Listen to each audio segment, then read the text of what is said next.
That was awesome. I spawned right into a smaw.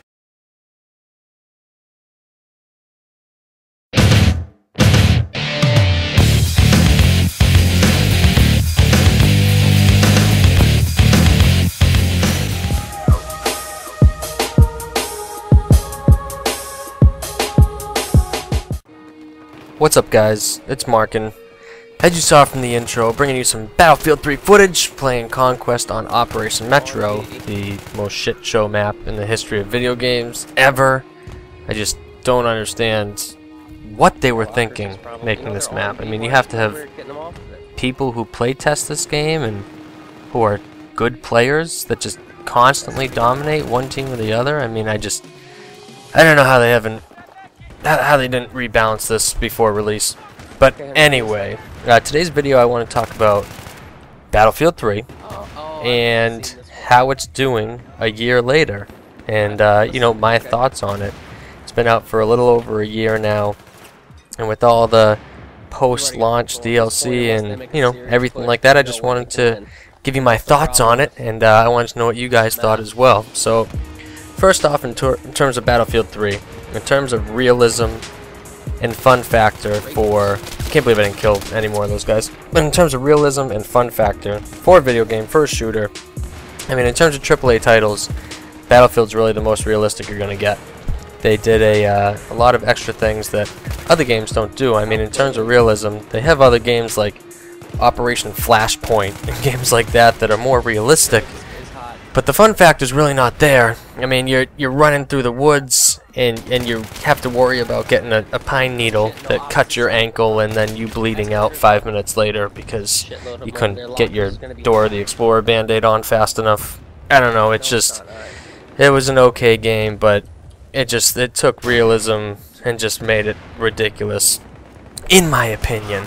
So I mean, Battlefield, I think, did a really good job balancing realism and then adding the fun factor, replayability, things like that all together. So I mean, if you're looking for that fast-paced run-and-gun hip-fire shooter, you know, you got Call of Duty. But if you're looking to have a little bit longer matches, more strategery, and you know, just overall a more realistic game, Battlefield really was, you know, the bee's knees in terms of that. And when it was released, there was a whole uprising in the Battlefield community where the game just wasn't what people expected. And they've had, since release, they've had a lot of patches and a lot of updates and things like that. Look at this RPG spam! RPG spam, it's what Operation Metro is all about. They've had a lot of post-launch support since then, listening to the community and actually fixing what needs to be fixed, but I'll get back to that later. In terms of the weapons in Battlefield, recoil is perfect. You know, they did a really good job with recoil. Some of the smaller weapons, the PDWs, don't have the amount of recoil that the bigger weapons do. You know, you're trying to hip-fire an assault rifle from across the map, it's just not going to happen. And, you know, some assault rifles have more recoil than others, and the ones that have more damage tend to have more recoil, and they did a real good job with that, in my opinion. So I think recoil-wise, the game nailed it. I like the recoil in all the weapons. I think all the weapons have their own specific recoil patterns, and you have to do different things to counter those patterns, and I think that's great. RPG spam! Did I mention that? Now, in terms of attachments, RPG spam. In terms of attachments, Battlefield did an excellent job. There are so many attachments to unlock for all the weapons. So if you have a favorite weapon and you're playing with it for an hour, say it's the M16, everyone's favorite weapon, you know, pre-patch, post-patch, since this last patch, whatever you want to say. Everybody uses the M16, and if you play with the M16 for an hour, you don't have everything unlocked. There are still so many more things. I mean, each weapon has, what, 15, 16, 12 attachments, something like that. I mean, there's a bunch of attachments, and, you know, you need a certain number of kills to rank up your weapon to get your attachments, and every single weapon has just a shit ton. So if you're into mastering a weapon, you know, you can really play with this weapon, whatever weapon is your favorite, for a long time and really understand how the weapons work and how the different attachments that you put on the weapon actually affect it. So I think it's great that you can actually have a favorite gun and learn that gun so much more differently than all the other weapons. Everything shoots differently, so you picking that one gun and sticking with it will actually really help you out, in the future and in your future games. So, another thing I really liked about Battlefield from the start was the specializations that they put in there. They put in, your ammo spec where you can carry more ammo, more explosives, blah blah blah blah blah. They have all their specs that they have, and then they added their squad specializations where as you rank up higher in rank, you have the exact same specs, the exact same specializations that you can have for yourself, but it's for your entire squad. So as you see on the screen here, one of us is running ammo, one's running grenades, one's running explosives, and then there's an idiot at the bottom that's running grenades as well. So we have two people running nades, but if you communicate, everybody in your squad can run a different spec, so you get, the best of all the worlds. So I think that's really great. I think Battlefield did a really good job with that overall, and they've tweaked some things with the specs as well. They've made things more powerful, they've made others less powerful.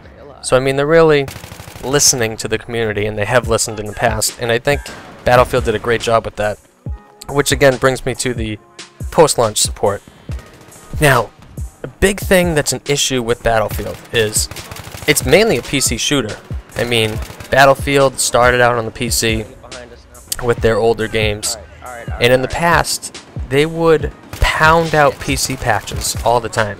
The PC would get patched first, and it would kind of be a testing ground for the consoles when the console games came out. So PC obviously, can just zap out a patch real quick. It's a quick download. It's not like consoles. It doesn't cost them, 40 grand a patch or anything like that. So they can just pop out a patch, test it out, and if it goes well, then it goes well, and they can put it on console. If it doesn't go well, then they say, well, screw that, we're not putting that on console and wasting our money. But with Battlefield, they did not do that. They are putting all of their patches out together. So if they want to put out a specific patch, PC does not get it first. They don't really treat it as the superior platform.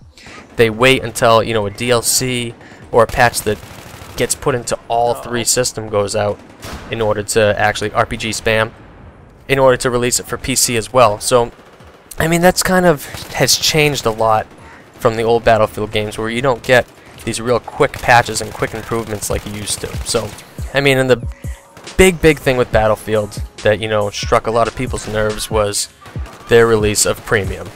Now, Premium was, you paid $60 for the game. Then Premium was an extra $50, and that'll get you all the future DLC plus a bunch of other goodies, consisting of artwork, strategy, videos, things like that. Just all bullshit that nobody really cares about. The only reason 99% of the people out there bought it was for the DLC, including myself. Now, post-launch DLC has been really good for Battlefield. I mean, they've come out with a lot of DLCs, and they're continuing. I think there's, after Aftermath, which just came out, I think there's one more, either one or two more. But if you're part of that Battlefield Premium for the $50, it's all included. So if they're 15, 20 bucks a pop, and they have 4 or 5 altogether, I mean, you're obviously saving yourself some money, getting it all together. Plus you get it early for the Premium users, and there's all this blah-de-blah stuff with Premium. Suicide RPG spam. That, Battlefield really was the first game to do that, to give you that Premium service, to pay all that extra money up front, to get, benefits. And a lot of people were up in the air about it. A lot of people hated the fact that they would do that. You're spending 110 bucks on the game, which, yeah, that is absolutely crazy for a video game. But you're getting all of the content that you would be paying for anyway with the DLCs, plus some extra goodies. So at first I wasn't a fan of Premium, but as I look back on it, I'm glad I did get it. And I'm glad I got it when I got it, because you get all the fancy stuff, plus all the DLCs. This has been Markin. Those are my thoughts on Battlefield a year later. I like it. I've always liked it. Later. Alright guys, thanks for sticking around to the end of the video. On the left hand side here I have my latest Battlefield 3 vid. It is the shotgunning. It's my stupid little montage I put together that's just phenomenal and the best ever made. So if you haven't checked that out, click on the left there and go watch it and favorite it and send me countless messages telling me how awesome it is. And on the right there, I got my boy Dylan, PTFO Dylan. It's his new channel. He was on Skiles before. He's got a bunch of Battlefield. He's a Battlefield commentator, and this is his video on the PS3 input lag that was just fixed. So if you're a Battlefielder, click on that link, send it to his latest video, and as always, if you're new to the channel, go ahead and click my name at the bottom, and it'll sub you right up.